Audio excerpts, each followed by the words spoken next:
Hi friends, welcome to cine family 2. ప్రముఖ G Telugu ఛానల్లో ప్రసారమవుతున్న lovely serial ప్రేమ ఎంత మధురం. ప్రేమ ఎంత మధురం సీరియల్ ప్రేక్షకులను విపరీతంగా ఆకట్టుకుంటూ ముందుకు దూసుకుపోతోంది. ఈ serial heroine Arya, Anu and team అందరూ కూడా చాలా అద్భుతంగా నటిస్తూ ఈ సీరియల్తో ఎంతో ఫేమస్ అయ్యారు.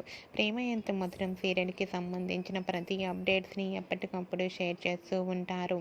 అయితే రీసెంట్గా Prema Entha Madhuram serial shooting location latest ఫొటోస్ను షేర్ చేశారు. ఆ ఫొటోస్లో ఆర్య, అను అండ్ టీం అందరూ కూడా ట్రెడిషనల్ లుక్లో చాలా అందంగా కనిపించారు. ఆ ఫొటోస్ చూసిన వారంతా cute and lovely pics and eagerly waiting this latest episode అంటూ కామెంట్స్ పెడుతున్నారు. మీకు కూడా Arya, Anu and team shooting location latest photos మీకు నచ్చినట్లయితే మీ అభిప్రాయాన్ని మీ కామెంట్ రూపంలో తెలియజేస్తూ లైక్ చేయండి, షేర్ చేయండి. మరిన్ని ఇంట్రెస్టింగ్ అండ్ లేటెస్ట్ అప్డేట్స్ కోసం మా సినీ ఫ్యామిలీ 2 ఛానల్ని సబ్స్క్రైబ్ చేసుకోండి.